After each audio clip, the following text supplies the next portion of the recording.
الحمد لله نحمده ونستعينه ونستغفره ونؤمن به ونتوكل عليه ونعوذ بالله من شرور أنفسنا ومن سيئات أعمالنا من يهده الله فلا مضل له ومن يضلله فلا هادي له ونشهد أن لا إله إلا الله وحده لا شريك له ونشهد أن محمدا عبده ورسوله أما بعد فأعوذ بالله من الشيطان الرجيم بسم الله الرحمن الرحيم إن الذين يلحدون في آياتنا لا يخفون علينا أفمن يلقى في النار خير أم من يأتي آمنا يوم القيامة اعملوا ما شئتم إنه بما تعملون بصير صدق الله العظيم. وقال النبي صلى الله عليه وسلم لا تذهب الدنيا لا يملك العرب رجل من أهل بيتي لا يواطئ اسمه واسمي أو كما قال عليه الصلاة والسلام. معزز علماء کرام اور میرے محترم بزرگوں اور ساتھیوں، پردہ نشین خواتین، ماں اور بہنوں، میرے محترم بزرگوں اور ساتھیوں، آج کا جو میرا عنوان ہے وہ اس وقت کے اعتبار سے بہت ہی اہم ترین عنوان ہے، اور امت مسلمہ جہاں پہ بہت سارے اہم مسائل کے اندر گھری ہوئی ہے، اور امت مسلمہ کا اس وقت جہاں بہت سارے مسائل ہیں، ان میں ایک بہت بڑا مسئلہ آج کا ہمارے تقریر کا جو عنوان ہے وہ ہے، اور اس عنوان کا جو انتخاب ہوا وہ استاد محترم حضرت اقدس مولانا مفتی نثار احمد صاحب کے مشورے سے جو ہے یہ عنوان طے کیا گیا، اور چونکہ اس وقت کی اہم ترین ضرورت تھی، اس لیے میرا بھی دل چاہا کہ اس کو مدلل اور مفصل آپ حضرات کے سامنے کچھ باتیں گوش گزار کی جائے، اور وہ موضوع ہے فتنہ شکیلیت.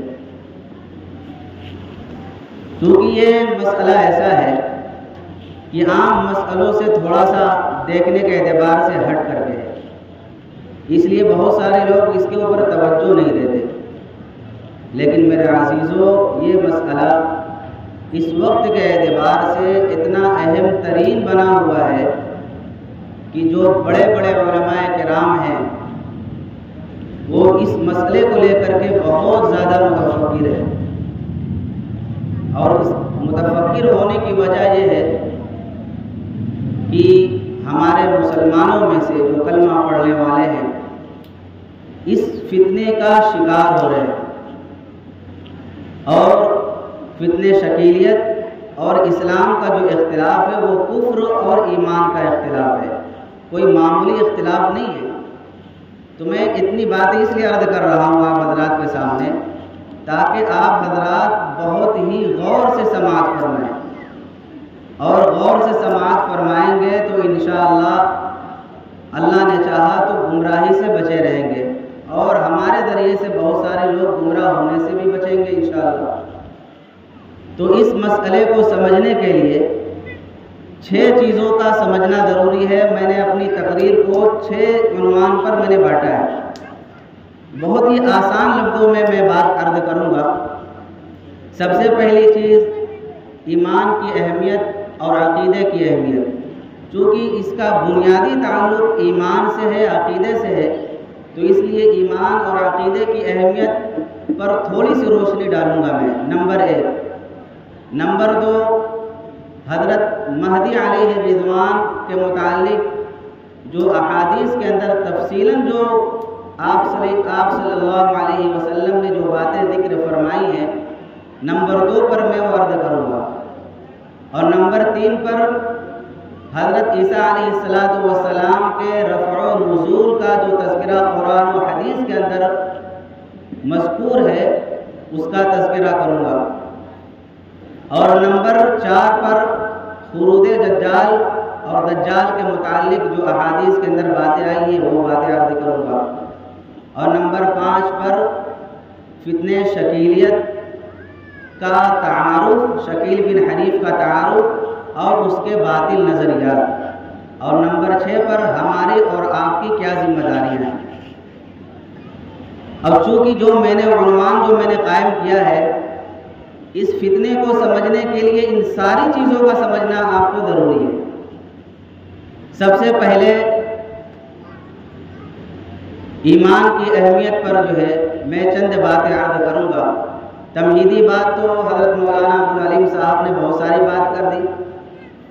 میرے عزیزوں، ہمارے پاس جتنی بھی جمع پونجی ہے اور جتنی بھی چیزیں ہیں، ان سب میں سب سے بڑی نعمت جو ہے وہ ایمان کی ہے، سب سے بڑی نعمت۔ یہ ایمان اتنی بڑی اہمیت کا حامل ہے کہ اس کا اندازہ اور اس کی اہمیت اور اس کی وقعت اور اس کی حیثیت کا اندازہ مرنے کے بعد اس وقت اندازہ لگے گا جب بہت سارے لوگوں کو جہنم کے اندر بغیر حساب کے گھسیٹ کر کے جہنم کی نظر کر دیا جائے گا، اور مسلمانوں میں سے بعض طبقہ ایسا ہوگا جن کو بغیر حساب کے جنت میں داخل کر دیا جائے گا، اور مسلمانوں میں سے بعض طبقہ وہ ہوگا جن کو حساب کتاب کے لیے کھڑا کر دیا جائے گا۔ تو اس وقت مسلمانوں کو اپنی ایمان کی اہمیت سمجھ میں آئے گی کہ ہم کتنے ہی گرے درجے کے اندر مسلمان تھے، کتنے ہی دنیا کے اندر غافل تھے، اور کتنے ہی برے گھاٹ کے اندر ہم جا رہے تھے، اللہ اس کے رسول سے تعلق کو دور ہو کر کے زندگی ہم گزار رہے تھے، لیکن یہ ایمان ہمارے پاس آج بچا ہوا ہے، جس کے نتیجے میں ہماری جنت میں جانے کے کچھ امکانات ہیں۔ آپ علیہ السلام کی شفاعت ہو جائے گی، یا پھر ہمارے اعمال حسنہ اس قابل ہوں گے کہ اللہ نظر کرم فرمائے گا اور ہم جنت کے اندر داخل ہو جائیں گے۔ تو میرے عزیزوں، ہمارے پاس جو ایمان ہے، یہ ہم سب اپنا مزاج بنا کر کے رکھیں کہ ایمان کبھی اپنے ہاتھ سے چھوٹنے نہیں دیں گے۔ ہمارے اندر غفلتیں بھی آئیں گی، سستیاں بھی آئیں گی، کاہلیاں بھی آئیں گی، کبھی ممکن ہے اپنی غفلت کی وجہ سے ہم نے نمازیں چھوڑ دی، کبھی بہت سارے فرائض کا بھی ہم نے ترک کر دیا اور چھوڑ دیا۔ چھوڑنا نہیں ہے، لیکن غفلت کی وجہ سے اگر چھوٹ گیا، لیکن اس سے ایمان تو نہیں جائے گا۔ ہم سب کے آقا نے فرمایا ایک دور آئے گا کہ لوگ صبح کریں گے ایمان کی حالت میں، شام ہوتے ہوتے کافر ہو جائیں گے، شام کریں گے ایمان کی حالت میں، صبح ہوتے ہوتے وہ کافر ہو جائیں گے۔ تو یہ فتنے کا دور ہے، اور آپ صلی اللہ علیہ وسلم نے فرمایا کہ 1200 سال کے بعد، میں خلاصہ بس عرض کر رہا ہوں، 1200 سال کے بعد فتنوں کا زمانہ آئے گا۔ ایک فتنہ جائے گا، دوسرا فتنہ شروع، دوسرا ختم ہوگا، تیسرا شروع، تیسرا ختم ہوگا، چوتھا، کبھی کبھی بیک وقت 4 4 5 5 6 6 10 10 فتنوں کا سامنا کرنا پڑے گا، اور ہم اس زمانے کے اندر زندگی گزار رہے ہیں جس زمانے کے بارے میں آپ صلی اللہ علیہ وسلم نے بات ارشاد فرمائی۔ اس لیے میرے عزیزوں، یہ ایمان چاہے ہم کتنی ہی پریشانی کی حالت میں ہوں، کتنے ہی ہم بھوک اور پیاس کی شدت میں ہوں، دنیاوی مسائل کے اندر کتنے ہی گر جائیں، اور کتنے ہی ہم دنیاوی مسائل کے اندر پریشان ہو جائیں، اور ہمارے پاس فاقوں کے فاقے ہمارے آباء و اجداد پر، ہمارے بچوں پر، خود ہماری ذات پر مسائل کے انبار گر جائیں، لیکن کبھی بھی اپنے ایمان سے سودا نہیں کرنا۔ یہ ہمیشہ یاد رکھنا، کبھی اپنے ایمان سے سودا نہیں کرنا۔ ابھی شروع میں حضرت مولانا عالم صاحب سے جو واقعہ سنایا اس سے کیا اندازہ لگا، کتنے مسائل آئے تھے، یہاں تک کہ غسان کے بادشاہ نے بھی خط لکھا کہ تمہارے آقا نے تمہارا بائیکاٹ کر دیا ہے، آ جاؤ میرے پاس، لیکن نہیں، آقا سے بغاوت نہیں کر سکتے، اپنے نبی سے رشتہ نہیں کاٹ سکتے، اس رب سے رشتہ نہیں کاٹ سکتے، اس اللہ سے رشتہ نہیں کاٹ سکتے، یہی آخری سرمایہ ہے ہمارا ایمان۔ ایک واقعہ میں سناتا ہوں کہ حضرت عمر رضی اللہ تعالیٰ عنہ کے زمانے میں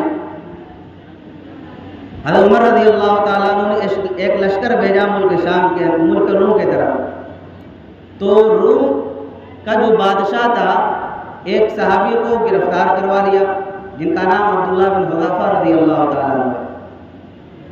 تو جب ان کو گرفتار کر کے لایا گیا تو اس بادشاہ نے حضرت عبداللہ بن حذیفہ رضی اللہ تعالیٰ عنہ سے کہا کہ میں تمہارے اوپر ایک بات پیش کرتا ہوں، ایک اختیار دیتا ہوں کہ آپ نصرانی مذہب کو قبول کر لو، کیونکہ وہ بادشاہ نصرانی تھا۔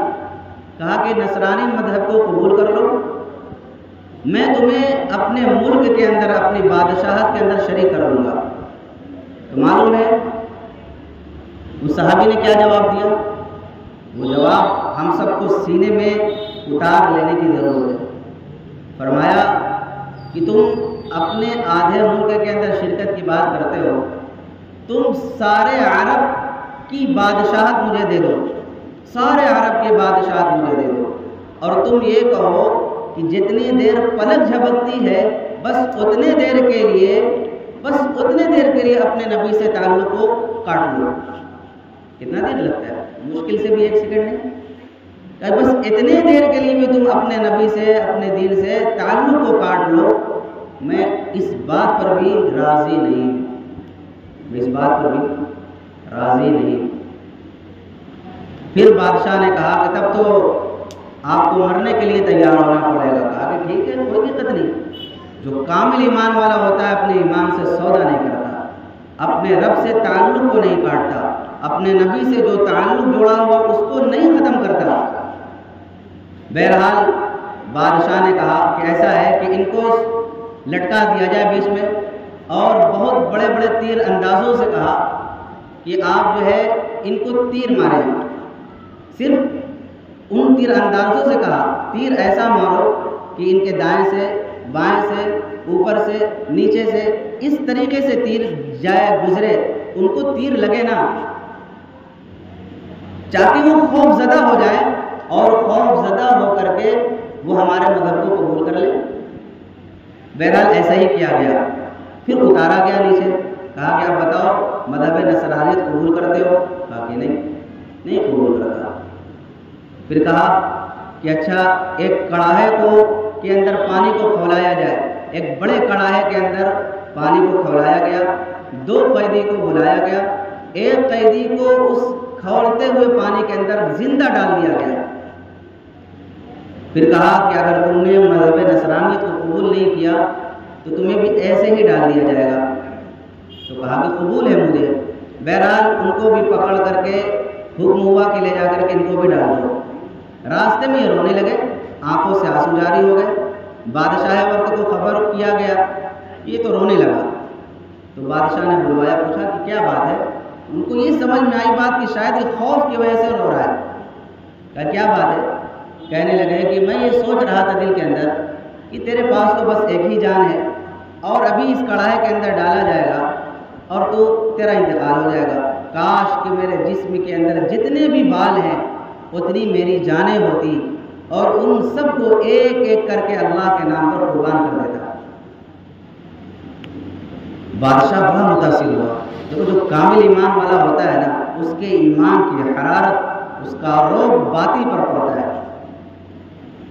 تو بادشاہ نے کہا کہ ٹھیک ہے، ایک کام کرو، تم صرف ایک کام کر لو، میری پیشانی کا بوسہ لے لو، میں تمہیں چھوڑ دوں گا۔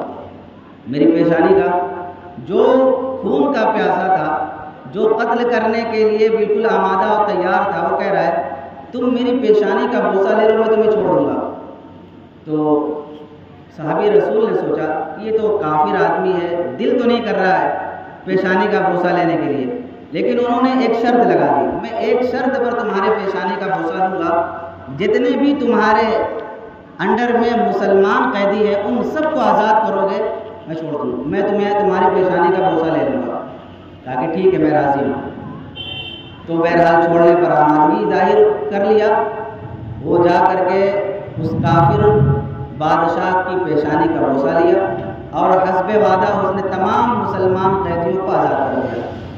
جب یہ تمام مسلمان قیدیوں کو لے کر کے حضرت عمر رضی اللہ تعالیٰ عنہ کے دربار میں پہنچے اور سارا واقعہ سنایا، تو حضرت عمر رضی اللہ تعالیٰ عنہ نے کہا کہ تمام مسلمانوں پر لازم ہے کہ وہ عبداللہ بن حذافہ کی پیشانی کا بوسہ لے، اور کھڑے ہو کر کے سب سے پہلے خود پیشانی کا بوسہ لیا، اور پھر اس کے بعد یکی بعد دیگر تمام اس وقت کے جو مسلمان تھے حضرت عبداللہ بن حذافہ رضی اللہ تعالیٰ عنہ کی پیشانی کا بوسہ لیا۔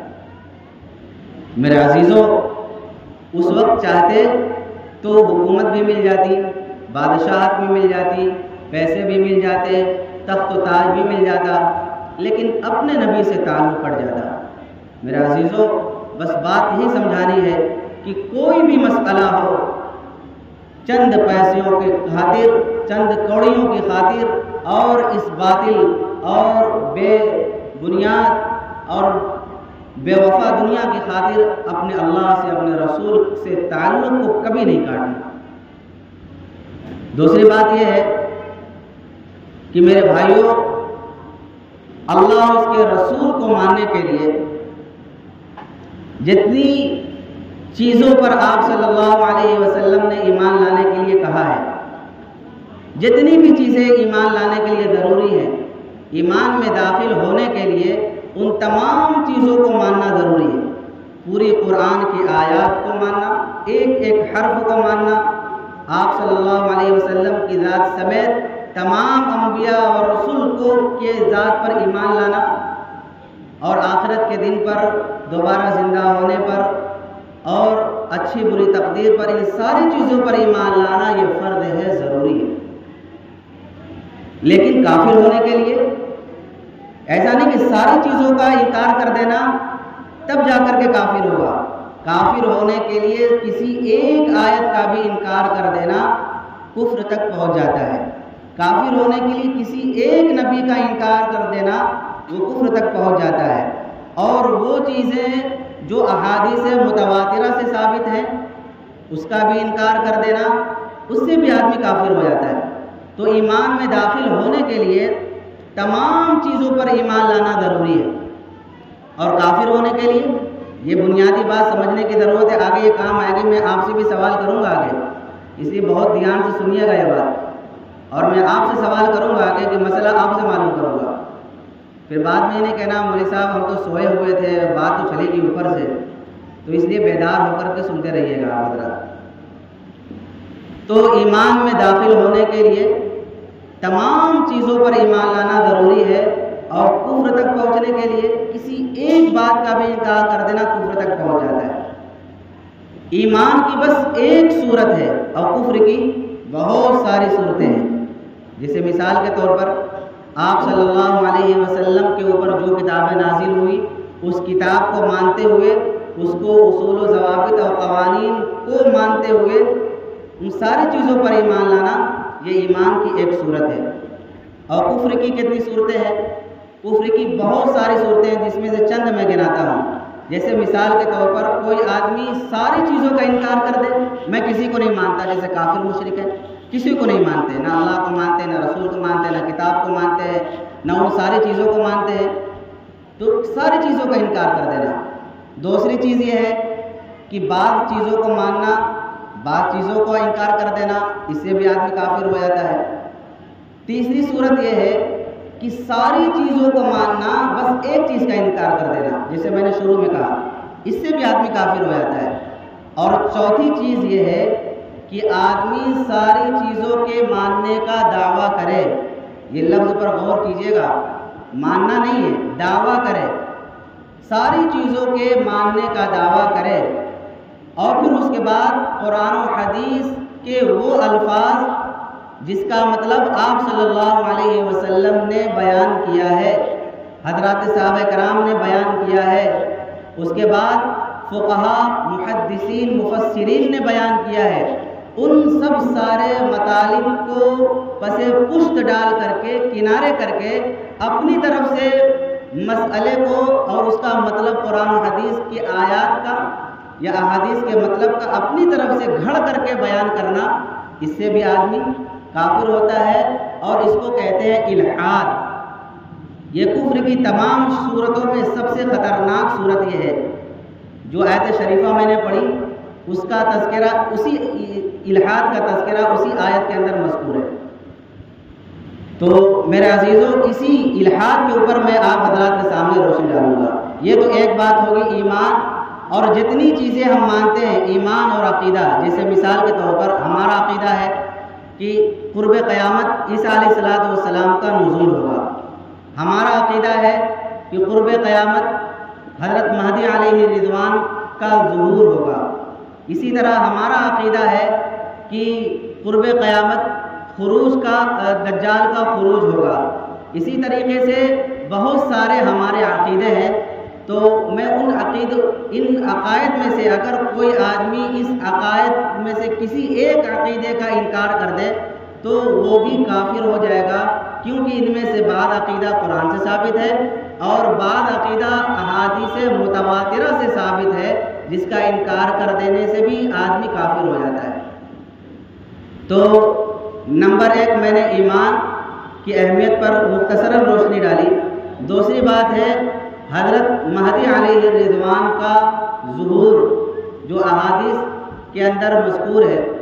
آپ صلی اللہ علیہ وسلم نے بیان فرمایا، لا تذهب الدنیا حتی یملک العرب، کہ دنیا اس وقت تک ہلاک نہیں ہوگی، دنیا اس وقت تک ختم نہیں ہوگی، حتی یملک العرب، کہ جب تک میری اولاد میں سے اور میرے اہل بیت میں سے رجل من اہل بیتی یواطئ اسمہ و اسمی، جب تک میرے اہل بیت میں سے ایک شخص عرب کا مالک نہ بن جائے اور جس کا نام میرے نام کے مشابہ ہوگا، جس کا نام میرے نام کے مشابہ ہوگا۔ اب میں آپ سے سوال کروں کہ حضور کا کیا نام تھا؟ بہت سارے لوگ تو بیچارے اتنے عزیز ہوتے ہیں اور اتنے زیادہ جانکار ہوتے ہیں کہ حضور کا نام تک بول کر دیتے ہیں، اتنے زیادہ جو ہے جانکار ہوتے ہیں۔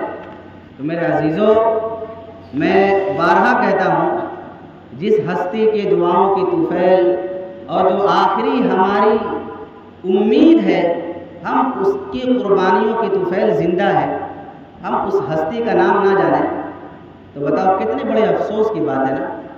بہت سے لوگ کہتے ہیں کہ ہمارے نبی کا نام صلی اللہ علیہ وسلم ہے، تو کہتے ہیں کہ نہیں کہتے؟ حالانکہ صلی اللہ علیہ وسلم علماء کرام موجود ہیں، پوچھ لو، کوئی بھی کہہ دے کہ صلی اللہ علیہ وسلم حضور کا نام ہے، یہ حضور کا نام ہے ہی نہیں۔ صلی اللہ علیہ وسلم یہ تو درود شریف ہے، ہمارے نبی کا نام ہے محمد۔ کیا نام ہے؟ محمد صلی اللہ علیہ وسلم۔ تو میرے نبی نے کیا فرمایا کہ قیامت اس وقت تک نہیں آئے گی، دنیا اس وقت تک ختم نہیں ہوگی جب تک کہ میرے اہل بیت میں سے، میری اولاد میں سے، میرے اہل بیت میں سے ایک شخص پورے عرب کا مالک نہ بن جائے۔ اور اس کی علامت کیا بتلائی؟ اس کا نام میرے نام کے مشابہ ہوگا۔ اور پھر آگے ایک بات اور ارشاد فرمائی کہ میرے اس کے والد کا نام، ان کے والد کا نام میرے والد کے نام کے مشابہ ہوگا، یعنی میرا نام محمد ہے تو ان کا نام بھی محمد ہوگا، اور میرے والد کا نام عبداللہ ہے تو ان کے والد کا نام بھی عبداللہ ہوگا۔ وہ والد کی طرف سے حسنی ہوں گے، یعنی حضرت حسن رضی اللہ تعالیٰ عنہ کی اولاد میں سے حسنی ہوں گے، اور والدہ کی طرف سے حسینی ہوں گے، یعنی ان کی والدہ حضرت حسین رضی اللہ تعالیٰ عنہ کی اولاد میں سے ہوں گی، اور حضرت جو ان کے والد محترم ہوں گے وہ حضرت حسن رضی اللہ تعالیٰ عنہ کی اولاد میں سے ہوں گے۔ دوسری جگہ آپ علیہ السلام نے ارشاد فرمایا کہ اگر قیامت کا ایک دن بھی باقی ہوگا، یہ جو میں بیان کر رہا ہوں نا، یہ بہت دھیان سے سنیے گا اور یاد کرنے کی ضرورت ہے تاکہ آپ کو کوئی گمراہ نہ کر سکے۔ تو حضور نے فرمایا کہ قیامت کا اگر ایک دن بھی باقی ہوگا، ایک دن، تو اللہ رب العزت اس دن کو اتنا لمبا کر دے گا، اتنا لمبا کر دے گا کہ اس دن جب تک جو ہے میرے اولاد میں سے ایک شخص کو ظہور نہیں کر دے گا، ظاہر نہیں کر دے گا، جب تک قیامت قائم نہیں ہوگی۔ یعنی ہر حال میں ان کا ظہور ہونا ہی ہونا ہے، ہر حال میں ان کا ظہور ہونا ہی ہونا ہے، یہ ہمارا عقیدہ ہے۔ اور پھر آگے ایک حدیث کے اندر ارشاد فرمایا کہ جو حضرت مہدی علیہ رضوان ہوں گے وہ سنتوں کی تبلیغ کریں گے، آپ علیہ الصلوۃ والسلام کی شریعت کی تبلیغ کریں گے، یہاں تک کہ پوری دنیا کے اندر عدل و انصاف قائم ہو جائے گا۔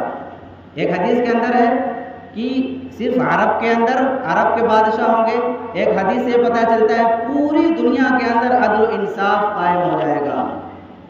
ایسا عدل و انصاف قائم ہوگا، ایسی برکتیں ظاہر ہوں گی، اور ایسی محبت، ایسی شفقت اور ایسی برکتیں ہوں گی کہ روایتوں کے اندر آتا ہے کہ مردے بھی تمنا کرنے لگیں گے کہ کاش میں دوبارہ زندہ ہو جاتا۔ یعنی زندہ ہوں گے نہیں، لیکن اگر ان کو پتہ چل جائے کہ دنیا کے اندر ایسی برکتیں ہیں، ایسی محبتیں ہیں، ایسی فراوانی ہے اور ایسے لوگوں کے اندر میل ملاپ محبت ہے، تو وہ دوبارہ تمنا کرنے لگے کہ ہم ایسی حکومت کے اندر، ایسے خلیفہ وقت کے اندر میں بھی پیدا ہو جاؤں۔ وہ کس کا زمانہ ہوگا؟ وہ حضرت مہدی علیہ رضوان کا زمانہ ہوگا۔ اور پھر آگے ارشاد فرمایا آپ صلی اللہ علیہ وسلم نے کہ وہ 7 سال تک رہیں گے، یعنی ان کے خلیفہ بننے کے بعد وہ 7 سال تک رہیں گے۔ یہ بات بھی یاد رکھیے گا، میں آگے آپ سے پوچھوں گا میں۔ تو حضور نے فرمایا وہ 7 سال تک، بعد حدیث کے اندر فرمایا کہ 7 سال تک، کسی میں فرمایا 8 سال تک یا 9 سال تک وہ زندہ رہیں گے، بچپن سے نہیں بلکہ خلیفہ بنائے جانے کے بعد وہ 7 سال یا 8 سال یا 9 سال زندہ رہیں گے۔ بہرحال ان تمام احادیث کے اندر کوئی تعارض نہیں ہے۔ ہلکی بارش ہو رہی، تھوڑا برداشت کر لیں، تیز ہوگی تو مسجد کے اندر چلا جائے گا انشاءاللہ۔ تو حضور نے فرمایا کہ وہ 7 یا 8 یا 9 سال دنیا کے اندر رہیں گے، اور ان کی محنت سے تمام عالم کے اندر برکتوں کا برکت۔ اور پھر آگے ان کے ظہور کی کیا شکلیں ہوں گی، وہ حدیث کی روشنی میں عرض کرتا ہوں کہ حضور نے فرمایا کہ وہ مدینہ منورہ کے رہنے والے ہوں گے، مدینہ منورہ کے اندر ہی پیدا ہوں گے، وہیں کے وہ باشندے ہوں گے، وہیں پہ وہ پلیں گے بڑھیں گے، لیکن کوئی ان کو جانے گا نہیں کہ یہ مہدی ہے۔ اللہ کو جب تک چھپانا مقصود ہوگا ان کی ذات کو چھپا کر کے رکھے گا، ان کی علامتوں کو چھپا کر کے رکھے گا۔ وہ مدینہ کے اندر رہیں گے، پلیں گے بڑھیں گے، تعلیم حاصل کریں گے، وہیں کریں گے۔ ایک وقت آئے گا کہ مدینہ کے اندر جو خلیفہ ہوں گے، جو بادشاہ ہوں گے، ان کا انتقال ہو جائے گا، اور لوگوں کے اندر اختلاف پیدا ہو جائے گا کہ کس کو بنایا جائے۔ یہ ڈر کے مارے کہ کہیں مجھے ایسا نہ ہو کہ مجھے خلیفہ بنا دیا جائے، یہ ڈر کے مارے وہاں سے فرار ہو جائیں گے، نکل جائیں گے۔ تو جب وہاں سے نکلیں گے تو آ جائیں گے مکہ مکرمہ کے اندر، اس وقت حج کا موقع ہوگا۔ تو اس وقت کے جو اولیاء اللہ ہوں گے وہ طواف کر رہے ہوں گے، تو حجر اسود کے پاس ان کو دیکھیں گے۔ جب دیکھیں گے تو اس وقت اللہ رب العزت ساری علامتوں کو امت کے اوپر ظاہر کر دے گا کہ تمام مہدی علیہ رضوان کے اندر جو علامتیں ہوں گی ان کے اندر وہ علامتیں ظاہر کر دے گا، اور وہ اہل اللہ، وہ اولیاء اللہ ان کو دیکھ کر کے کہیں گے کہ یہی وہ شخص ہے جن کے ہاتھ پر ہم بیعت کریں گے، یہی اللہ کا خلیفہ ہوگا، اور یہی جو ہے ہماری رہبری کرے گا۔ تو وہ جب ان کے ہاتھ پر بیعت کرنے کے لیے جب ان کے پاس جائیں گے تو وہ انکار کر دیں گے۔ یہ بات یاد رکھیے گا، جب ان کے پاس جائیں گے تو وہ انکار کر دیں گے، لیکن جتنے بھی جھوٹے مدعیان مہدویت ہیں وہ سب کے سب خود سے دعویٰ کیا ہے کہ میں مہدی ہوں، لیکن یہ جو ہے ان کے پاس لوگ جائیں گے اور وہ کہیں گے کہ آپ کے ہاتھ پر ہم بیعت ہوتے ہیں، لیکن وہ انکار کر دیں گے اور پھر بھاگ جائیں گے وہاں سے۔ پھر بھاگتے بھاگتے پھر کسی موقع پہ طواف کرنے کے لیے آئیں گے تو حتیم کا جو جگہ ہے خانہ کعبہ، جو حج کرنے کے لیے عمرہ کرنے کے لیے کہ وہ حتیم تو جانتے ہیں، جو نہیں جانتے حتیم کو میں مختصراً سمجھاتا ہوں۔ آپ نے جب فوٹو دیکھا ہوگا خانہ کعبہ کا، تو خانہ کعبہ کے بغل میں ایک جگہ تھوڑی سی دیوار نما گھری ہوئی ہوتی ہے، اس کو حتیم بولتے ہیں۔ وہ خانہ کعبہ ہی کا ایک حصہ ہے۔ اگر اس کے اندر کوئی نے نماز پڑھی تو گویا خانہ کعبہ کے اندر ہی اس نے نماز پڑھی۔ اس کی لمبی تفصیل میں وہ ہمارا موضوع نہیں ہے بہرحال۔ تو حتیم کے اندر ان کو پھر پکڑ لیں گے اور کہیں گے کہ آپ اب ہمارے ہاتھ پر، آپ کے ہاتھ پر ہم بیعت ہونا چاہتے ہیں، اور آسمان سے غیب سے آواز آئے گی، ہذا خلیفۃ اللہ المسلمین، ہذا خلیفۃ اللہ، کہ یہ اللہ کی طرف سے، ہذا خلیفۃ اللہ المہدی، کہ یہ اللہ کی طرف سے جو یہ خلیفہ ہے مہدی ہے، اور اسمعوا فاسمعوا واطیعوا، کہ ان کی بات کو سنو اور مانو۔ یہ غیب سے آواز آئے گی۔ کہاں سے آئے گی؟ غیب سے آواز آئے گی، اور پھر اس کے بعد اللہ رب العزت بھی ان کے اوپر شرح صدر فرما دے گا، اور پھر بھی وہ لوگوں سے بیعت کرنا قبول کر لیں گے، لوگ ان کے ہاتھ پر بیعت کرنا شروع کر دیں گے۔ اتنی تفصیل حدیث کے اندر ہے، آپ حضرات غور کریں، اتنی تفصیل کھول کھول کر کے بیان کی گئی حدیث کے اندر، یہاں تک کہ حضور نے فرمایا کہ ایک لشکر ملک شام سے حضرت مہدی علیہ رضوان کی مخالفت میں اور ان سے مقابلہ کرنے کے لیے آئے گا، اور وہ لشکر مکہ مکرمہ اور مدینہ منورہ کے بیچ میں ایک جگہ ہے مقام بیدا، وہاں پہ جب وہ لشکر آئے گا تو اس لشکر سمیت جتنے لشکری ہوں گے اللہ رب العزت سب کو زمین کے اندر دھسا دے گا، سب زمین کے اندر دھس جائیں گے۔ اور پھر حضور نے فرمایا کہ ایک لشکر ماوراء النہر سے، یعنی بخارا یا سمرقند سے آئے گا، اور اس لشکر کے اندر بہت سارے لوگ ہوں گے، وہ مہدی علیہ رضوان کی حمایت میں آئیں گے، اور اس لشکر کے جو امیر ہوں گے ان کا نام کیا ہوگا؟ حارث نام ہوگا۔ اتنی تفصیل سے کھول کھول کر کے ایک ایک چیز بیان کی گئی، ان کا نام جو ہوگا حارث ہوگا، پورے لشکر کے جو امیر ہوں گے ان کا نام ہوگا حارث، اور اس لشکر میں سے ایک لشکر کو پہلے بھیج دیا جائے گا، اس پہلے آگے لشکر کے جو سپہ سالار ہوں گے ان میں سے جو سپہ سالار ہوں گے ان کا نام جو ہوگا وہ منصور ہوگا۔ تو آپ علیہ الصلوۃ والسلام نے ارشاد فرمایا کہ مسلمانوں پر جو اس وقت کے مسلمان ہوں گے اس لشکر کی حمایت کرنا، ان کی نصرت کرنا، ان کی مدد کرنا تمام مسلمانوں پر لازم ہے، کیونکہ وہ حضرت مہدی علیہ رضوان کے حمایت میں آئیں گے۔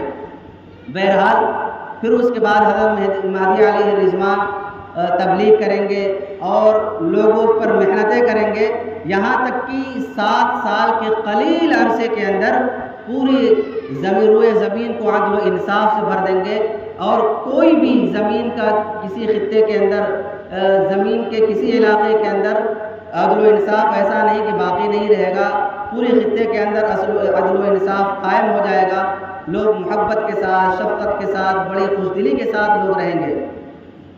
یہاں تک کہ ایک وقت میں جو ہے فجر کی نماز کے لیے دمشق کی جامع مسجد کے اندر وہ فجر کی اذان ہو جائے گی، اقامت بھی ہو جائے گی، اور نماز پڑھانے کے لیے حضرت مہدی علیہ رضوان آگے کھڑے بھی ہو جائیں گے، اور پھر اس کے بعد لوگوں کی نگاہ آسمان کی طرف جائے گی تو لوگ دیکھیں گے کہ حضرت عیسیٰ ابن مریم علیہ السلام کا نزول ہوگا دمشق کی جامع مسجد کے اوپر۔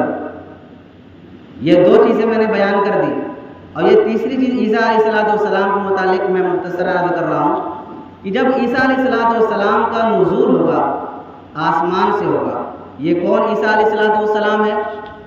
اس کو بہت ذہن میں رکھنے کی ضرورت ہے، کیونکہ باطل اتنا چالاک ہوتا ہے نا کہ باطل کا جو نظریہ ہے وہ یہ کہنے پر مجبور، میں آگے ساری بات عرض کروں گا آپ حضرات کے سامنے، کہ یہ وہی عیسیٰ ابن مریم ہے جو آپ صلی اللہ علیہ وسلم کے دنیا میں آمد سے تقریباً 571 سال پہلے وہ پیدا ہوئے تھے، نہ ان کے باپ نہیں ہیں، وہ حضرت مریم علیہ السلام کی بطن سے بغیر باپ کے اللہ کے حکم سے اللہ کے کلمہ کن سے وہ پیدا ہوئے تھے۔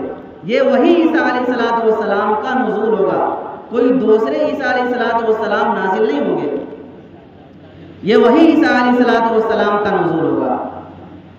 تو عیسیٰ علیہ السلام کا جب نزول ہوگا تو پھر اس کے بعد اس سیڑھی لگا کر کے ان کو نیچے اتارا جائے گا، اور پھر اس کے بعد جب عیسیٰ علیہ السلام کو حضرت مہدی علیہ الرضوان جب دیکھیں گے تو عیسیٰ علیہ السلام سے کہیں گے کہ آپ نماز فجر پڑھائیں۔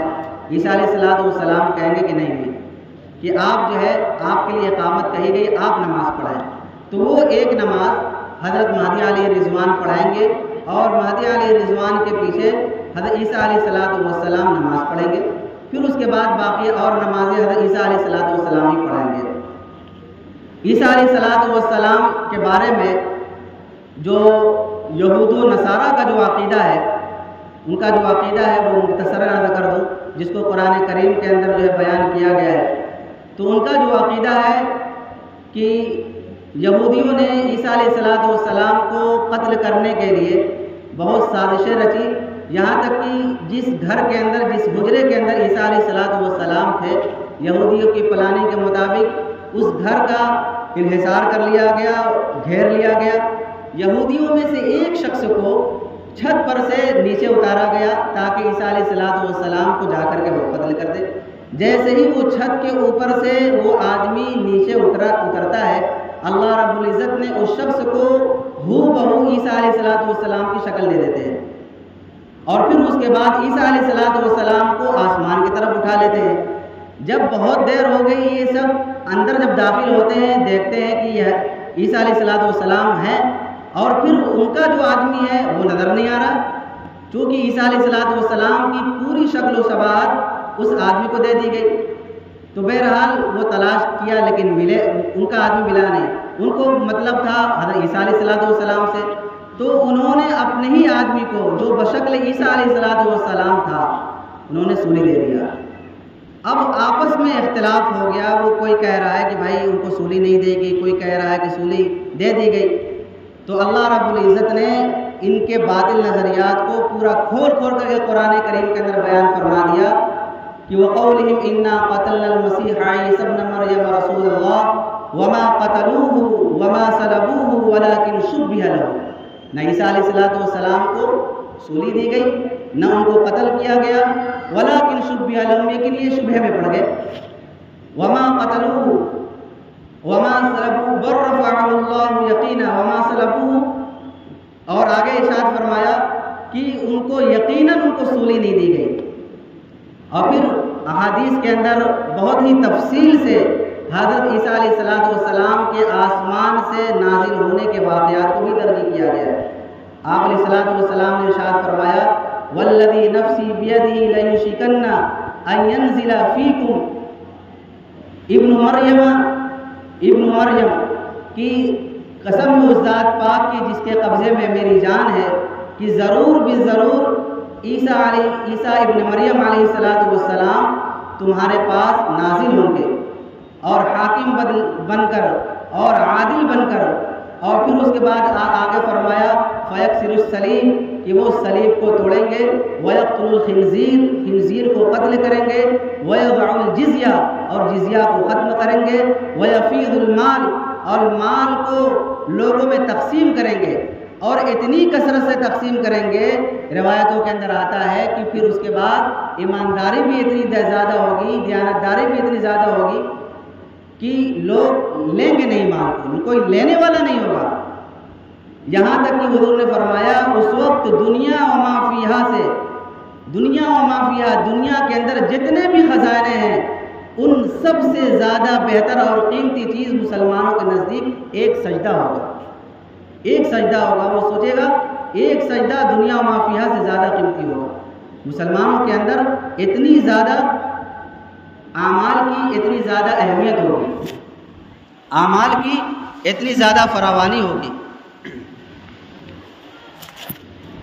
تو میرے عزیزوں، عیسیٰ علیہ السلام کے بارے میں، اور پھر عیسیٰ علیہ السلام جب نازل ہوں گے اس کے بعد دجال کا پیچھا کریں گے، اور مقام لط کے اندر، مقام لط جو اسرائیل کے اندر اس وقت ہے، جہاں پہ اس وقت ایئرپورٹ بنا ہوا ہے. یہودیوں نے اس جگہ کو ایئرپورٹ بنا کر کے رکھا ہے، وہاں پہ جہاز بھی کھڑا ہے لیکن وہاں پہ جہاز اترتا نہیں ہے. ان کی باطل نظریات دیکھیں کتنی تیاری ہے اپنے آقا کو بچانے کے لیے، یعنی دجال کو بچانے کے لیے. ان کا یہ نظریہ ہے کہ جب دجال کا خروج ہوگا، دجال جب نکلے گا اور عیسیٰ علیہ السلام یہیں پہ قتل کریں گے مقام لد کے اندر جو اسرائیل کے اندر ہے، تو جیسے ہی عیسیٰ علیہ السلام آئیں گے قتل کرنے کے لیے تو فلائٹ پر بیٹھا کر کے حضرت جی کو اٹھا لیا جائے گا. کس کو؟ دجال کو اڑا لیا جائے گا. لیکن ان کم عقلوں کو یہ نہیں پتہ ہے کہ اللہ کی ذات تو اللہ کی ذات ہے. اللہ کی امر کے اندر اور اللہ کے فیصلے کے اندر ذرہ برابر بھی ترمیم اور تبدیلی نہیں ہوتی. تو بہرحال یہ ان کی تیاریاں ہیں. یہ 3-4 چیزیں میں نے نمبر وار آپ حضرات کے سامنے بیان کر دی. اور چوتھی چیز جو ہے، 5ویں چیز جو ہے وہ دجال کے خروج کے متعلق باتیں ہیں کہ دجال ایک شخص کا نام ہے. کیا ہے؟ دجال ایک شخص کا نام ہے. دجال ایک آدمی ہے. ایک ہے دجال کا خروج، ایک ہے فتنہ دجالیت. دجال کا فتنہ تو یہ سمجھ لیجیے آ چکا ہے، لیکن دجال کا خروج ابھی نہیں ہوا ہے. دجال کسی ملک کا نام نہیں ہے، دجال ایک شخص کا نام ہے. چونکہ آپ علیہ السلام نے جو حدیث کے اندر جو الفاظ ذکر فرمائے ہیں، ان الفاظ سے یہی پتہ چلتا ہے کہ دجال ایک شخص کا نام ہے. آپ علیہ السلام نے کیا فرمایا کہ ان المسیح الدجال رجل قصیر، کہ تم جو ہے دجال کے بارے میں شبہے میں نہ پڑ جاؤ، اس کو پہچاننے کے بارے میں شبہے میں نہ پڑ جاؤ. اس لیے میں اس کی علامتوں کو بیان کرتا ہوں کہ دجال جو ہوگا وہ رجل قصیر، پستہ قد ہوگا. رجل عربی کا لفظ ہے، رجل کے معنی آدمی کے آتے ہیں، ملک کے نہیں آتے. اسی طریقے سے جو ہے دجال جو ہوگا وہ ایک کسی قید خانے کے اندر وہ قید ہے. جب اللہ کی مرضی ہوگی وہاں سے اس کا خروج ہوگا.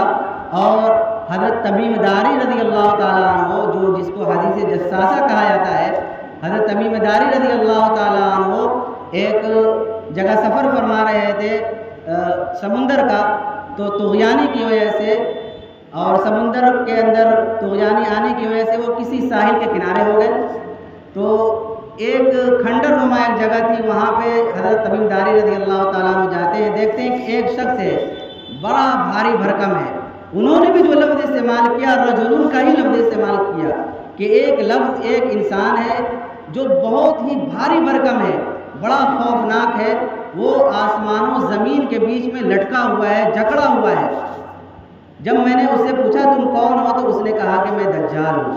اور بہت ساری گفتگو ہوئی. قصہ مختصر یہ ہے کہ حضرت تمیم داری رضی اللہ تعالیٰ عنہ صحابی میں سے ایک صحابی ہیں جنہوں نے دجال کو دیکھا ہے اور پھر حضور سے آ کر کے تذکرہ بھی فرمایا. اور حضور نے سارے صحابہ کو جمع کر کے اس کے بارے میں بیان فرمایا اور یہ کہا کہ تمام انبیاء علیہ السلام نے دجال کے بارے میں بیان فرمایا ہے. اور اس امت کے اوپر جتنے بھی بڑے بڑے فتنے آنے والے ہیں، ان تمام فتنوں میں سب سے بڑا فتنہ دجال کا فتنہ ہوگا.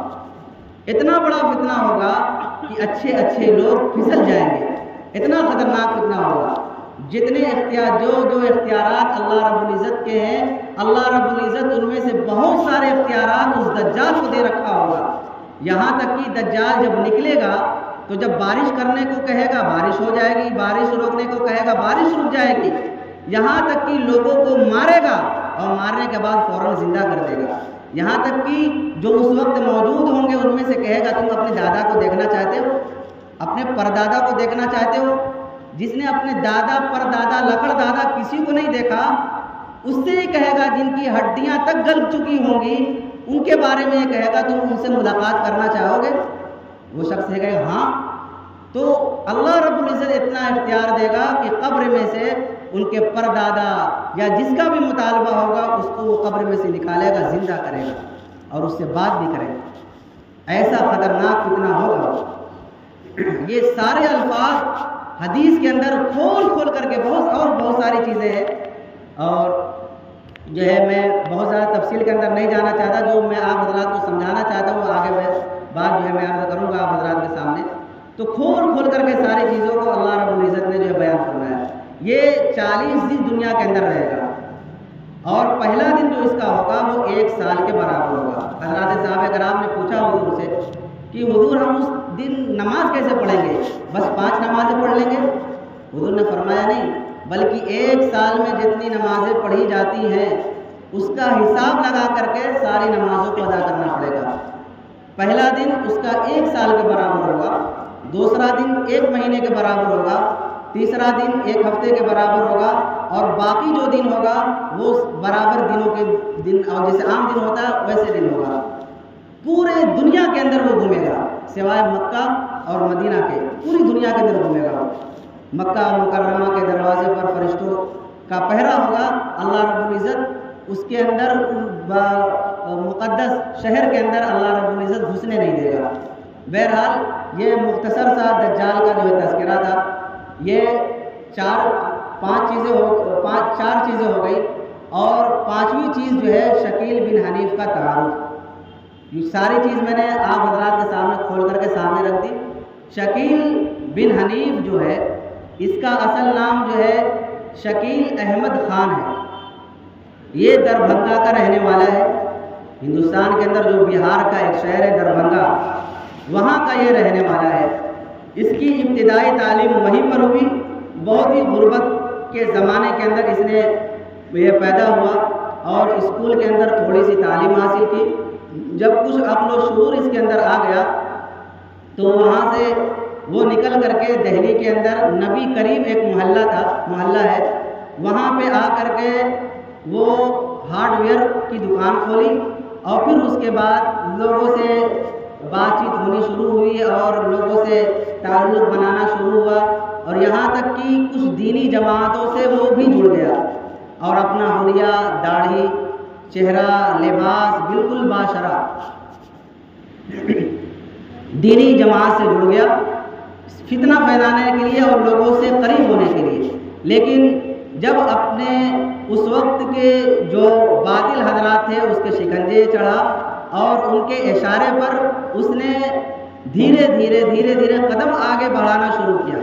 چونکہ مسلمانوں کا یہ عقیدہ ہے عیسیٰ علیہ السلام قرب قیامت نازل ہوں گے، اور حضرت مہدی علیہ الرضوان کا ظہور ہوگا۔ اس کا فائدہ باطل لوگوں نے اتنا اٹھایا ہے کہ بتا نہیں سکتے، کہ آپ صلی اللہ علیہ وسلم کے زمانے سے لے کر کے اس دور تک اتنے مدعیان مہدویت اور اتنے مدعیان نبوت نکلے ہیں کہ جس کا شمار نہیں ہے، جن میں سے مرزا غلام محمد قادیانی جو اسی ہندوستان کا تھا، اس کے پرچارک اور اس کے ماننے والے کی بڑی تعداد ہے۔ لیکن قادیانیت کے فتنے سے زیادہ خطرناک یہ شکیلیت کا فتنہ ہے۔ تو بہرحال نبی کریم کے محلے کے اندر جب اس نے اپنا پرچار شروع کیا اور لوگوں سے کچھ باتیں اور حضرت مہدی علیہ الرضوان کے متعلق شروع کی، تو اس وقت کے جو غیور مسلمان تھے ان کو کھنک ہوئی، اور ایک بات سمجھ میں آئی کہ یہ بات صحیح نہیں ہے۔ علماء کرام سے رجوع کیا تو علماء کرام اس کو بلانے کے بعد بات چیت ہوئی، تو جب اس سے دلائل مانگے گئے تو وہ بالکل لاچار ہو گیا، اس کی زبانیں بند ہو گئی، یہاں تک کہ اس کو بہت ذلیل و رسوا کیا گیا، اور اس کے بعد اس کو پکڑ کر کے اسٹیشن پر لایا گیا 2 آدمیوں کے ذمہ داری میں کہ آپ ان کو لے جا کر کے اس کے شہر چھوڑ دیا جائے۔ چونکہ یہ جمہوری ملک ہے، جمہوری ملک کے اندر سب کو اختیار ہوتا ہے کہ وہ اپنے اپنے مسلک پر کھل کر کے عمل کر لے، کوئی دقت کی بات نہیں۔ اسی طریقے سے اس نے بھی اپنا کام شروع کیا، قادیانیت نے بھی اپنا کام شروع کیا۔ اس کے علاوہ اس وقت کے موجودہ حالات کے اندر بڑے بڑے جو فتنہ دجالیت ہے وہ اور فرقے باطلہ ہیں، انہوں نے اپنا منہ کھول کر کے رکھا ہے اور کھل کر کے پرچار کرتے ہیں اپنا۔ لیکن اس کے برخلاف ملک عرب کے اندر کوئی بھی اس طریقے کا عقیدہ رکھنے والا، باطل نظریہ، باطل خیالات رکھنے والا کوئی بھی مل جاتا ہے، اس کو پکڑ کر کے جیل خانوں کے اندر ڈال دیا جاتا ہے۔ تو ہمارے ملک کے اندر بہرحال وہ سہولت نہیں ہے، تو یہ اس کو بعد اس کا بائیکاٹ کیا گیا. یہ 1995 کی بات ہے، آج سے تقریباً 29-30 سال پہلے کی بات ہے. تو پھر اس کے بعد وہ وہاں سے فرار ہو گیا اور پھر وہاں سے کچھ دن کے لیے لوگوں سے قطع تعلق اور نظر بند کر کے جو ہے اپنا بسر کرنے لگا. لیکن اس وقت جو ہے مہاراشٹر کے اندر اورنگ آباد ایک شہر، وہ گاؤں ہے یا شہر ہے، اس کے اندر وہ مقیم ہے اور اپنے ماننے والوں کو وہ تیار کرتا ہے. ماننے والے اس کے کیسے ہیں؟ ماننے والوں کو دیکھ کر کے آپ کبھی یہ نہیں کہیں گے کہ یہ آدمی اتنا خطرناک ہو سکتا ہے کہ ایسے وہ داڑھی اتنی بڑی ہوگی کہ آپ بھی اتنی بڑی داڑھی نہیں رکھیں گے. کرتا پاجامہ، ٹکنے سے اوپر ان کا پاجامہ، کرتا لمبا، اور اسی طریقے سے صف اول کے اندر نماز پڑھنے والے، تکبیر اولیٰ کے ساتھ نماز پڑھنے والے، اور موبائل اینڈرائڈ سیٹ نہیں رکھتے، وہ بالکل سادہ موبائل، تاکہ ان کی بزرگیت پر کوئی اثر نہ پڑ جائے. اتنے بڑے بزرگ ہوتے ہیں، بات سمجھ میں آ رہی، کہ ان کی بزرگیت پر کوئی اثر نہ پڑ جائے کہ وہ اینڈرائڈ سیٹ بھی نہیں رکھتے، تہجد گزار ہوتے ہیں. لیکن افسوس کی بات یہ ہے کہ چاہے آپ جتنا بھی کر لو، تہجد کے ساتھ نماز پڑھو، پابندی کے ساتھ نماز پڑھو، تکبیر اولیٰ کے ساتھ نماز پڑھو، 40 دن کیا پورے زندگی آپ تکبیر اولیٰ کے ساتھ نماز پڑھو، لیکن ایک عقیدہ خراب رکھنے کی وجہ سے آپ کافر ہو. کیا ہو؟ آپ کافر ہو. تو ان کا یہی ایک عقیدہ ہے. اور شکیل بن حنیف کا عقیدہ کیا ہے؟ اس کا عقیدہ یہ ہے کہ حضرت مہدی جو ہے میں ہوں، مہدی بھی میں ہوں، عیسیٰ بھی میں ہی ہوں. بات سمجھ میں آ رہی؟ مہدی بھی میں ہوں، عیسیٰ بھی میں ہی ہوں. اور یہ عیسیٰ اور مہدی یہ دو الگ الگ شخصیت نہیں ہیں، بلکہ ایک ہی شخص کے دو نام ہیں. جیسے ہمارے معاشرے کے اندر ہوتا ہے نا، کسی کا نام عبد الرحمن ہوتا ہے اور اسی کا نام کلوا بھی ہوتا ہے کہ نہیں ہوتا ہے؟ تو ایک ہی شخص کے نام دو ہوتے ہیں کہ نہیں ہوتے؟ تو اس کا بھی یہی کہنا ہے کہ ایک ہی شخص کے دو نام ہیں. اب میں آپ سے پوچھوں گا، میں نے شروع میں کہا تھا میں آپ سے سوال کروں گا، اب آپ بتاؤ کہ اس کا یہ کہنا صحیح ہے؟ بتاؤ بھائی، صحیح نہیں نا ہے؟ ہاں، جن دن لوگ بوڑھے ہلنے لگ رہا ہے کہ بہت غور سے بات سنا، الحمدللہ اللہ جو ہے قبول فرمائے. تو میں اس لیے ساری بات کو بہت آسان لفظوں میں ذکر کیا تاکہ کوئی بھی آپ کو بہکا نہ سکے. تو حضرت مہدی الگ شخصیت ہے اور حضرت عیسیٰ علیہ السلام الگ شخصیت ہے، کیونکہ دونوں کی الگ الگ شخصیتیں ہیں. عیسیٰ علیہ السلام کا رفع ہو چکا اور اللہ رب العزت نے ان کو اوپر اٹھا لیا ہے آسمان پر، اور قرب قیامت نزول ہوگا جس کا تذکرہ میں نے حدیث کے اندر ذکر کر دیا. اسی طریقے سے حضرت مہدی علیہ الرضوان وہ پیدا ہوں گے، وہ نزول نہیں ہوگا ان کا، وہ پیدا ہوں گے اس دنیا کے اندر، مدینہ منورہ کے اندر پیدا ہوں گے، تعلیم حاصل کریں گے، بڑھیں گے. ان کے باپ بھی ہیں، ان کی ماں بھی ہے، ان کے خاندان بھی ہے، جس کا جیسا کہ میں نے شروع میں تذکرہ کیا. لیکن عیسیٰ علیہ السلام بنی اسرائیل کے آخری نبی ہیں، ان کے باپ نہیں ہیں، ان کی صرف ماں ہے. تو کتنا فرق ہے. اور یہ کہتا ہے ایک ہی شخص کے دو نام ہیں. اور پھر یہ کہتا ہے کہ حضرت عیسیٰ علیہ السلام پیدا ہوں گے. کیا ہوں گے؟ پیدا ہوں گے. آپ بتاؤ اس کا یہ کہنا صحیح ہے؟ نہیں صحیح ہے. اور حدیث کے قرآن کے مطلب کو بہت توڑ مروڑ کر پیش کرتا ہے. جیسے مثال کے طور پر جیسا کہ حدیث کے اندر ہے عیسیٰ علیہ السلام نازل ہوں گے. نازل ہونے کا یہ مطلب نکالتا ہے کہ مطلب یہ تھوڑی کہ آسمان سے نازل ہوں گے. ارے بھائی آپ اوپر سے نیچے اتر جاؤ، یہ بھی نازل ہونا ہو گیا. اب وہ یہ کیا کہتا ہے کہ دیکھو میں بہار سے ٹرین پر چڑھا اور ٹرین پر چڑھنے کے بعد دلی اسٹیشن پر اترا، یہ بھی تو نزول ہے. کیا ہے یہ؟ اب بتاؤ. آپ یہ سوچ رہے ہوں گے کیسے اتنا فرق ہے اور لوگ گمراہ ہو جا رہے ہیں. میرے بھائیوں میں آگے بتاؤں گا کیوں گمراہ ہو جاتے ہیں، کیوں گمراہ ہونے کی جو وجہ میں آگے بتلاؤں گا آپ کو. تو نازل ہونے کا یہ مطلب نکالتا ہے. اسی طریقے سے جیسا کہ دجال کے بارے میں ہے کہ دجال ایک شخص کا نام ہے. رجل قصیر کا لفظ ہے حدیث کے اندر کہ وہ پستہ قد ہوگا، اس کے گھنگرالے بال ہوں گے، وہ کانا ہوگا اس کے ماتھے پر، اس کے پیشانی پر کافر لکھا ہوا ہوگا، اور اس کافر کے لکھے ہوئے کو ہر آدمی پڑھے گا. ہر آدمی سے مراد جو مومن ہوگا وہ پڑھے گا، چاہے وہ مومن پڑھا ہوا ہو چاہے نہ پڑھا ہوا ہو. ہر مومن مرد عورت ہر اس کو پڑھ لے گا. لیکن دجال کے بارے میں وہ کہتا ہے کہ دجال کسی شخص کا نام نہیں ہے، بلکہ دجال جو ہے وہ فرانس اور امریکہ کا نام ہے. کیا ہے دجال؟ وہ فرانس اور امریکہ کا نام ہے. وہ کیسے کاٹ پیٹ کرتا ہے؟ جیسے امریکہ اردو کے اندر تو ہا کے ساتھ لکھا جاتا ہے امریکہ، لیکن وہ کاف سے لیتا ہے. امریکہ، کاف علی زبر کا، امری یہ ہٹا دیا کنارے، کاف علی زبر کا جو آخری کا بچا کا ہو گیا. اور فرانس کے اندر جو فا اور را آتا ہے تو دونوں کو جب ملایا جائے گا، کا کو ملایا جائے گا اور فرانس کے فا اور را کو ملایا جائے گا تو کیا ہو جائے گا؟ کافر. کیا ہو جائے گا؟ کافر. تو یہ دونوں ملک جو ہے یہ دجال ہے، اور اس کے کانے ہونے کا جو مطلب ہے وہ سیٹلائٹ ہے. سیٹلائٹ ہے نا، وہ ایک آنکھ کی طرح دیکھتی ہے نا، پوری دنیا پر نظر رکھتی ہے. تو یہ کیا ہے؟ یہ جو ہے کانے ہونے کا مطلب ہے. حالانکہ آپ بتائیں گے کہ اس کی یہ تشریح صحیح ہے، میں نہیں بتلاؤں گا، اب آپ کو بولنا ہے. بولو بھائی، صحیح نہیں ہے؟ اسی طریقے سے جو کافر لکھا ہوا ہوگا اس کے پیشانی پر جو حضور نے فرمایا، اس کی یہ تشریح بھی غلط ہے. اس لیے میرے عزیزوں کھول کھول کر کے ساری چیزوں کو بیان کیا گیا ہے. تو ان کا جو ہے جو پرچارک ہوتا ہے لوگوں کے بیچ میں آ کر کے، پہلے جو اسکول اور کالجز کے اندر جو پڑھنے والے لوگ ہوتے ہیں ان کو یہ بہکانے کی کوشش کرتا ہے، اور ان کے ماننے والے فوراً جو ہے اس سے ملاتے نہیں ہیں، بلکہ پہلے چھانتے ہیں، بنتے ہیں. اور ان کا کھلم کھلا یہ اعلان ہے جتنے بھی علماء ہیں یہ سب کے سب گمراہ ہیں.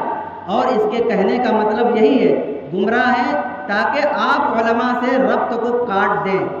گمراہ ہیں اس وجہ سے آپ علماء سے تعلق نہیں رکھیں گے. اور اسی طریقے سے یہ جب لوگ اس کے اندر پختہ ہو جاتے ہیں تو پھر لوگ اپنے جو چھپا ہوا ہے وہ اس کے اندر جو ہے اس کو بیٹھاتے ہیں اور اس سے ملاتے ہیں. تو یہ پیدا ہوا ہندوستان کے اندر. حضرت مہدی علیہ رضوان پیدا ہوں گے مدینہ منورہ کے اندر. حضرت مہدی علیہ رضوان کا نام ہوگا محمد، اس کا نام ہے شکیل احمد. شکیل احمد نام ہے اس کا، اور یہ برادری کا خان ہے. اور حضرت مہدی علیہ رضوان سید ہوں گے. اس کے باپ کا نام حنیف ہے، اور حضرت مہدی علیہ رضوان کے والد محترم کا نام عبداللہ ہوگا. تو بتاؤ کتنا فرق ہے، زمین و آسمان کا فرق ہے. لیکن اس نے بعد میں اپنے نام کی چینجنگ کر لی، محمد حنیف رکھ دیا تاکہ تھوڑا سا کام آگے بن جائے، تاکہ محمد میرا نام ہے اور حضرت مہدی کا جو تذکرہ ہے حدیث کے اندر ان کا بھی نام محمد ہے. تو اس لیے اپنے نام کو اس نے تبدیل کرنے کی کوشش کی ہے.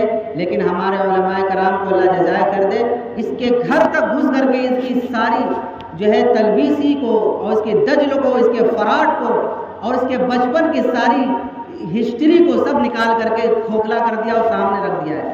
اس کی ساری آئی ڈی موجود ہے علماء کرام کے پاس. ہمارا استاد ہے حضرت مولانا راشد صاحب، ان کے پاس ساری آئی ڈی ہے، اس کے پروف موجود ہے.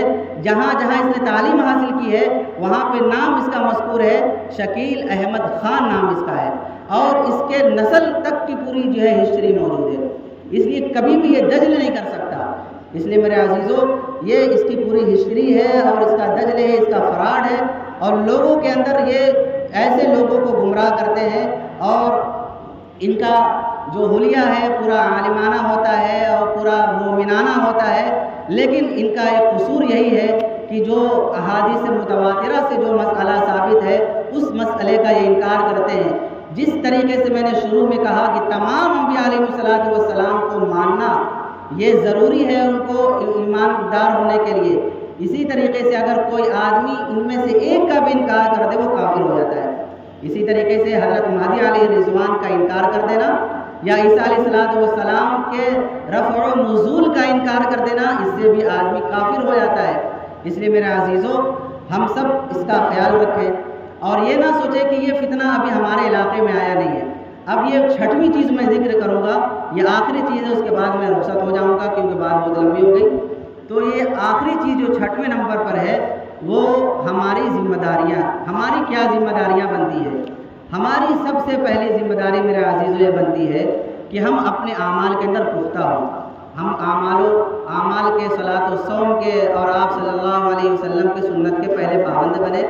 اور سب سے پہلے مرحلے میں جو ہماری ذمہ داری ہے وہ علماء سے تعلق اور ربط قائم کریں. سب سے پہلی چیز ہے، میں نے شروع میں کہا، بیچ میں کہا کہ لوگ گمراہ کیوں ہو جاتے ہیں؟ اتنے بڑے بڑے علامات کے باوجود لوگ گمراہ کیوں ہو جا رہے ہیں؟ سب سے بڑی وجہ ہے کہ علماء سے ربط کٹ گیا، علماء سے تعلق کٹ گیا.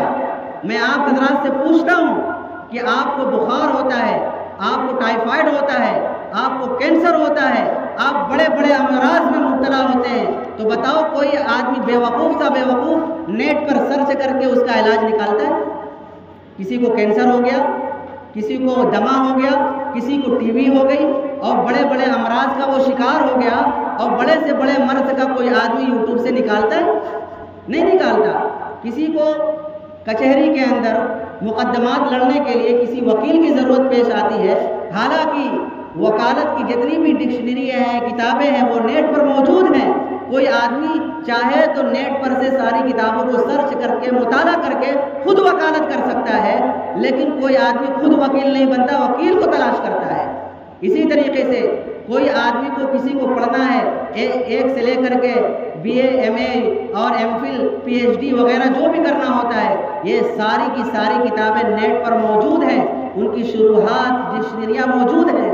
لیکن اس کے باوجود آدمی اپنے گھر سے فیس دیتا ہے، مشقت کو برداشت کرتا ہے، کبھی کبھی ہاسٹلوں میں رہنے کی ضرورت پڑے تو ہاسٹل میں بھی رہتا ہے، لیکن اس کے باوجود زیر تعلیم اور ظالم تلمذ ہو کر کے ایک استاد کے سامنے بیٹھ کر کے 11 سال، 10 سال، 15 سال وہ علم حاصل کرتا ہے. کسی کو عالم بننا ہو تو وہ شروع سے لے کر کے وہ ساری کی ساری کتابیں لے کر کے، عربی اول سے لے کر کے بخاری شریف تک جتنی بھی عربی کے اور فارسی کی کتابیں، ساری کتابوں کی شروحات موجود ہیں نیٹ کے اندر اور کتب خانوں کے اندر.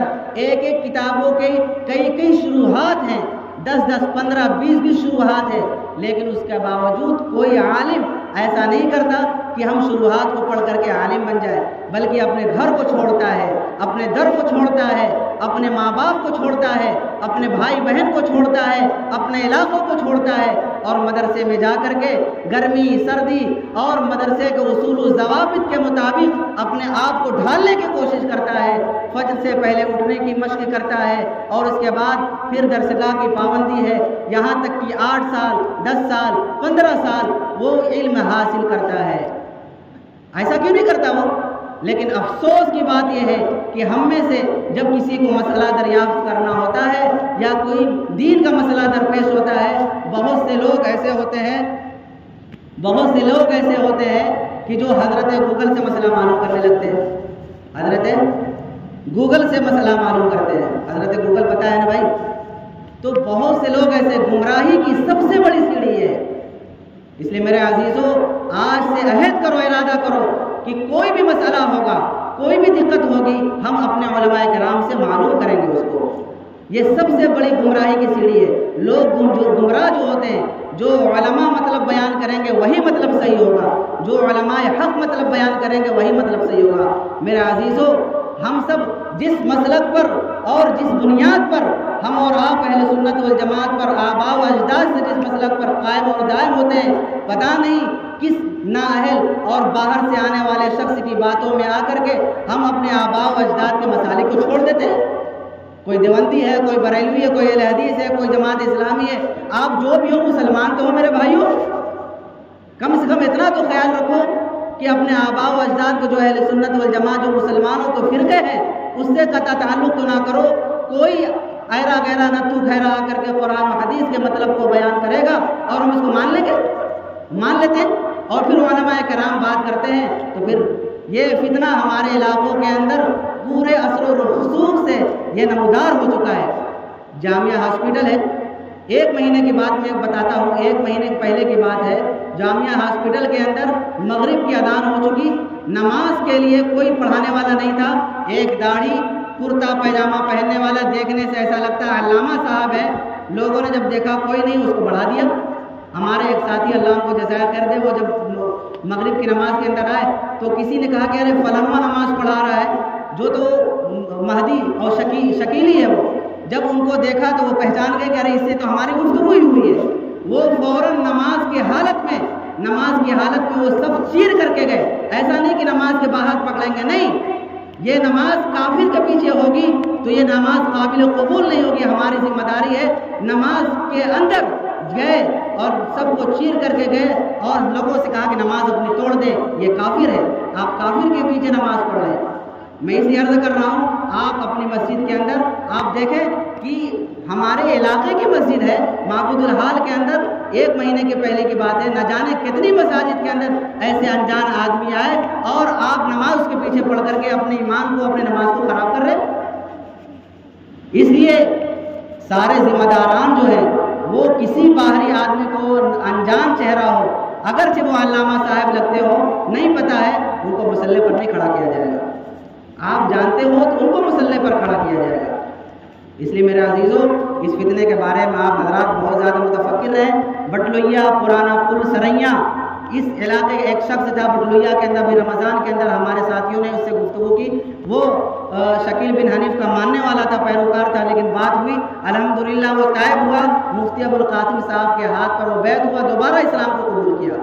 اس طریقے سے بہت سارے لوگ ہیں، تو ہماری ذمہ داری بنتی ہے علاقے کے اندر کوئی ایسا شخص ملے تو ہم اس کی بات کو نہ سنیں، پیار محبت سے اس کو علماء کرام سے بتائیں، اس علماء کرام سے ملوائیں اور علماء کرام سے تعلق قائم کروائیں، اور پھر علماء کرام انشاءاللہ جو ہے اس سے جو بات کرنی ہوگی آپ حضرات اس کے بیچ میں نہ پڑیں۔ لیکن کوئی بھی ایسا آدمی ملتا ہے تو آپ اس کے بارے میں علماء کرام سے جا کر کو رجوع کریں اور بتلائیں کہ ایسا ایسا شخص ہمارے علاقے کے اندر ہے۔